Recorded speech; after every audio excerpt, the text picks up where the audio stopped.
Alam niyo bang maraming sikat at successful na tao ang nagtagumpay sa tulong ng pagte-take down ng notes? Tama ang dinig mo.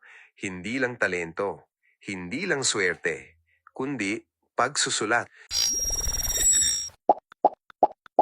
Si Richard Branson, isang businessman at founder ng Virgin Group, ay kilala na palaging may dalang notebook at sinasabi niya, "An idea not written down is an idea lost." Isang prinsipyo na inuulit-ulit niya sa sariling buhay at negosyo. At hindi lang siya, sina Bill Gates at Tim Ferriss ay parehong kilalang note-takers din. Si Gates ay gumagamit ng klasikong notebook para i-capture ang mga importanteng ideas. At si Ferris naman ay minsang nagsabi, "I trust the weakest pen more than the strongest memory." Dahil ang pagsusulat ay tumutulong sa utak na mas maayos na mag-process at mag-retain ng mga importanteng bagay. Aminin na natin, marami tayong gustong gawin sa buhay. May mga pangarap tayo, may mga goals. Kaya marami rin tayong naiisip, ideas, fears, doubts at kung ano-ano pa.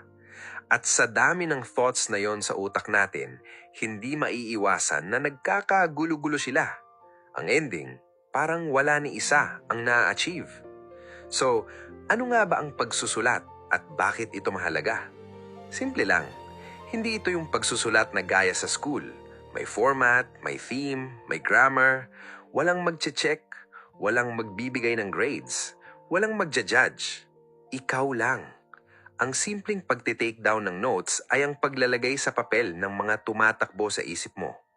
Hindi mo na kailangang i-organize perfectly. Hindi mo rin kailangan ng format o template. Ang mahalaga, lumabas sa ulo mo ang lahat ng inihisip mo. Kapag ginagawa mo ito regularly, may nangyayari sa utak mo na hindi mo mararamdaman sa ibang paraan. Nagiging malinaw ang priorities mo. Nakikita mo ang patterns ng pag-iisip mo, kung ano ang mga madalas mong isipin. Mas nauunawaan mo kung alin sa mga ideas, goals o pangarap ang importante at alin ang puro ingay lang. At dito nagsisimula ang magic ng writing. Hindi instant magic, pero transformational. Maraming research ang nagpapakita ng kapangyarihan ng pagsusulat. Si Dr. James Pennebaker mula sa University of Texas, halimbawa, ay nagsabi na ang pagsusulat ng sariling thoughts at emotions ay nakakatulong sa clarity, decision-making, at emotional well-being.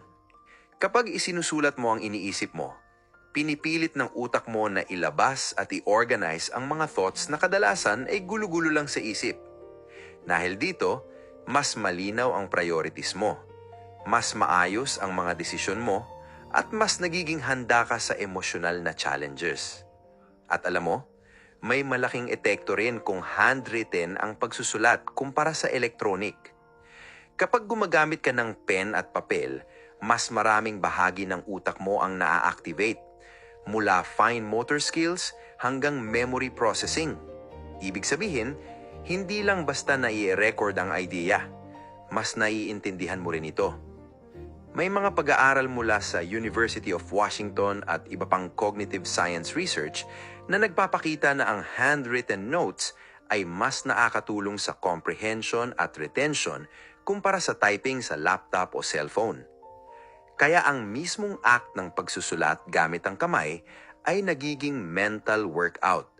Pinapabilis ang pag-iisip, pinapalakas ang memory, at pinapalalim ang self-awareness. Kaya kahit gaano ka busy, kahit gaano ka tech-savvy, may halaga pa rin ang pen, papel, at simpleng notebook. Siguro ngayon iniisip mo, ang baduy naman. Magsulat? Hindi ako ganyan. Tamad ako dyan. Bobo ako sa school noon, hindi ako writer. At alam mo, valid yan. Maraming tao ang may ganyang karanasan sa pagsusulat kasi ang naalala natin sa writing ay grades, red marks, essays, at pressure na dapat tama ang grammar. Pero linawin ulit natin to ha. Hindi ito pagsusulat para ipasa sa teacher. Hindi ito pagsusulat para i-check ng kahit sino. Walang score, walang mali, walang tama. Ito ay pagsusulat para sa'yo. Parang voice note, pero papel ang kausap mo. Pwede kang mag-rant. Pwede kang mag-list ng kung ano-anong thoughts. Pwede mong isulat, hindi ko alam ang ginagawa ko. Okay lang yan. Hindi mo kailangang maging matalino para magsulat. Hindi mo kailangang maging masipag. Hindi mo kailangang maging creative. Ang kailangan mo lang, maging totoo. Ang pagiging totoo, minsan ganito lang. Pagod ako. Hindi ko alam kung bakit. Gusto kong maging successful, pero natatakot akong sumubok. Hindi ko alam ang gusto ko sa buhay. Nalilito ako. At okay lang yon. Ang pagsusulat ng totoo, hindi yung alam mo na ang sagot. Inaamin mo lang kung nasaan ka ngayon. Kung galit ka, isulat mo na galit ka. Kung insecure ka, isulat mo na insecure ka. Kung naiinggit ka, aminin mo sa papel. Hindi para husdahan ang sarili mo, kundi para makita at makilala mo ito. Kasi kapag hindi mo inaamin ang totoo sa sarili mo, uulit at uulit lang yan sa isip mo. Pero hindi mo alam kung saan nanggagaling, hindi mo alam saan papunta. Pero kapag sinulat mo na, paulit-ulit na lang akong natatakot, palagi kong iniisip na hindi ko kaya, lagi kong inuuna ang iba tapos nauubos ako, may nangyayari. Hindi ka gumagaan agad, pero nagiging malinaw ka. At kapag malinaw ka na, doon ka palang pwedeng pumili kung ano ang susunod mong gagawin. Kasi habang magulo ang isip mo, parang ganito ang buhay mo. Lahat urgent, lahat sabay-sabay, lahat mabigat, tapos wala kang nasisimulan. Pero kapag sinulat mo na, lumilitaw kung ano talaga ang totoo. At kapag lumitaw na ang totoo, doon ka palang makakapili ng tamang action. Halimbawa, sa isip mo, pagod ako. Kapag sinulat mo, pagod ako dahil kulang ako sa tulog. Pagod ako kasi puro gastos. Pagod ako kasi ayoko na sa trabaho ko pero takot akong umalis. Kapag malinaw na kung saan nanggagaling ang pagod, may choice ka na. Kulang sa tulog? Baka kailangang i-budget ng tama ang oras. O umiwas na sa gadget bago matulog. Puro gastos? Baka kailangan ng mas solid na pagbabudget. Ayaw sa trabaho pero takot umalis? Baka kailangan maglaan ng oras mag-search ng mas magandang opportunity. Ngayon, may clarity ka na. At kapag may clarity, mas madali nang pumili ng next step. Ang point? Hindi ka na lost. Mas nagiging malinaw ang sanhi ng problema at mas nagiging malinaw rin ang options mo. Kasi kapag hindi ka malinaw, parang nagmamaneho ka sa fog. Pero kapag malinaw ka na, kahit maliit na hakbang, may direksyon. At ang direksyon, mas mahalaga kaysa bilis. Kaya take your time. Umpisahan mo sa right. Hindi right perfect.